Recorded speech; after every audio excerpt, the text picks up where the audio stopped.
Сәлем достар, сіздермен Аяжан, менің YouTube каналыма қош келдіңіздер. Сіздермен бүгін дәмді, оңай сникерс пирогын әзірлейтін боламыз. Ең алдымен каналға тіркеліп, лайк басып, рецепт ұнаған жағдайда комментарий қалдырыңыздар. Алдымен жұмыртқамызды шекеріміз толық ерігенше миксердің көмегімен жақсылап араластырамыз. Шекеріміз еріп, ақ көбік болу қажет. Қаймағымызды араластырып, сұйық массамызды әзірлейміз. Және бөлме температурасындағы сары майымызды араластырамыз.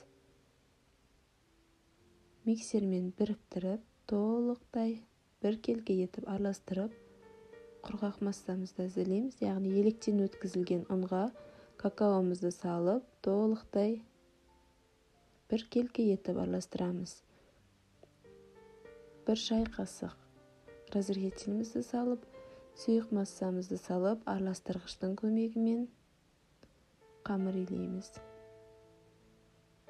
Араластырып, қамырды жақсылап біркелкі етіп илейміз. Жұмсақ, орташа тығыздықтағы қамыр пайда болады. Дайын болған қамырымызды 5-10 минутқа тындырып қоямыз. Енді салмамызды әзірлейміз. Вареная сгущенкаға тұзды, жер жаңғағымызды салып араластырамыз. Қамырымыздың кішкене бөлігін бетін әсемдеуге алып қоямыз.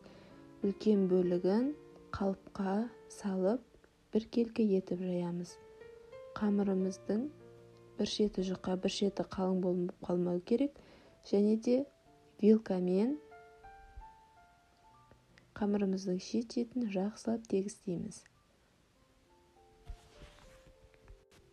Дайын болған салмамызды қамырымызға біркелкі етіп саламыз. Жақсылап тегістеп салып, қамырымыздың бетін әзірлеуге көшеміз. Жаңаға кішкене қалған қамырымызды оқтаудың көмегімен жаямыз.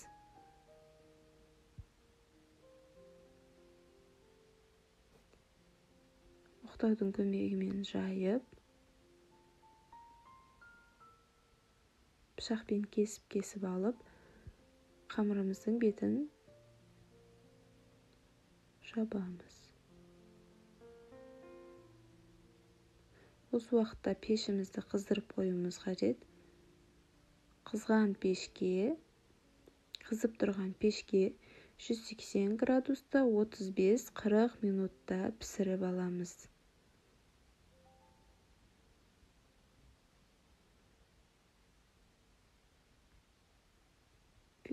Дайын болған пирогымызды сахарный пудраның көмегімен әсемдейміз. Және де пирогымыз толық суыған кезде кесуіміз қажет. Мен бұл жерде ерте кесіп қойыппын.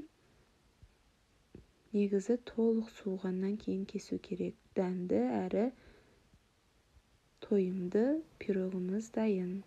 Ас болсын.